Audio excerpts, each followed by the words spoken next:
Hi friends, నేను మీ Sujatha. Welcome to Suji ఇంటి రుచులు. ఈరోజు నేను చేయబోతున్న వెరీ సమ్మర్ స్పెషల్ రెసిపీ. ఈ సమ్మర్లో చల్లగా ఇలా ఫ్రూట్ సలాడ్ చేసేసుకుని తింటే చాలా బాగుంటుంది కదా. మీరు కూడా తప్పకుండా మీ ఇంట్లో ట్రై చేయండి. కస్టర్డ్ పౌడర్ లేకుండా ఇంట్లోనే ఈజీగా ఫ్రూట్ సలాడ్ని, ఫ్రూట్ కస్టర్డ్ని ఎలా చేయాలో నేనైతే చూపించబోతున్నా. వీడియోని స్కిప్ చేయకుండా లాస్ట్ వరకు చూసేసి మీరు కూడా మీ ఇంట్లో ఈజీగా కస్టర్డ్ పౌడర్ లేకుండా చేసేసుకోండి. అలాగే వీడియోని లైక్ చేయండి, షేర్ చేయండి, ఛానల్ సబ్స్క్రైబ్ చేసి మీ సపోర్ట్ నాకు అందివ్వండి. దానికోసం నేను ముందుగా గ్రేప్స్, అలాగే దానిమ్మ, ఇంకా టూటీ ఫ్రూటీ, డ్రై ఫ్రూట్స్ మీ దగ్గర ఏవి అవైలబుల్ ఉంటే అవి తీసుకోవచ్చు. ఇవే అని కాదు, నేనైతే ఇలా కొన్ని ఫ్రూట్స్ తీసేసుకున్నాను అనమాట. ఇంట్లో ఉన్నవి తీసేసుకుని ఇప్పుడు మనం దానిలో కొద్దిగా తేనె వేసుకుని కలుపుకుందాము. ఇది ఆప్షనల్, మీరు వేసుకుంటే వేసుకోవచ్చు, లేకపోతే కూడా తేనె వేసుకోకుండా కూడా ఉంచుకోవచ్చు. నేనైతే ఇలా తేనె వేసుకుని కొద్దిగా మిక్సింగ్ చేసేసుకుని దీనివల్ల ఫ్లేవర్ బాగుంటుంది అనమాట.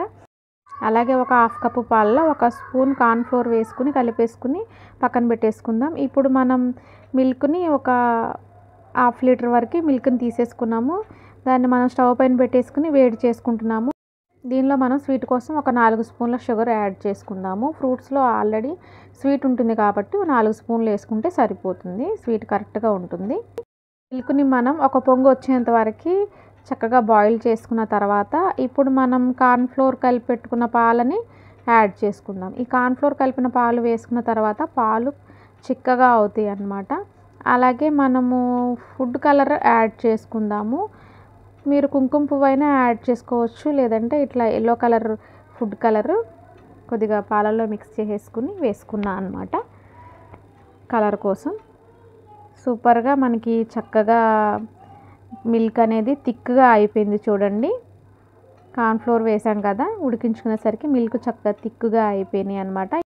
అలాగే ఫ్లేవర్ కోసం కొద్దిగా వెనిలా ఎసెన్స్ని యాడ్ చేసుకుని స్టవ్ ఆఫ్ చేసుకుని కిందకి దించుకుందాం. వెనిలా ఎసెన్స్ అనేది కంపల్సరీ వేసుకోవాలి, అప్పుడే టేస్ట్ బాగుంటుంది. అలాగే మనం ముందుగా కలిపి పెట్టుకున్న ఫ్రూట్స్లో ఈ మిల్క్ని యాడ్ చేసుకుందాము. మిల్క్ని యాడ్ చేసుకున్న తర్వాత ఒక 1 అవర్ పాటు ఫ్రిడ్జ్లో పెట్టేసుకుని మనం సర్వ్ చేసుకుంటే ఇంకా తినడానికి చాలా రుచిగా, చాలా టేస్టీగా ఉంటుంది. తప్పకుండా ఈ రెసిపీని మీరు ట్రై చేయండి. ఈ సమ్మర్లో కూల్గా ఈ వేడికి తింటూ ఉంటే చాలా బాగుంటుంది. ఫైనల్గా మనం కస్టర్డ్ పౌడర్ లేకుండా ఇంట్లో ఉన్న వాటితోనే ఈజీగా మన ఫ్రూట్ కస్టర్డ్ రెడీ చేసేసాము. ఇంకా ఈ ఫ్రూట్ కస్టర్డ్ని, ఫ్రూట్ సలాడ్ని మీ ఇంట్లో ఈజీగా మీరు ట్రై చేయండి, తప్పకుండా ట్రై చేయండి. అలాగే నా వీడియో కనుక నచ్చినట్లయితే లైక్ చేయండి, షేర్ చేయండి, ఛానల్ని సబ్స్క్రైబ్ చేసి సపోర్ట్ చేయండి.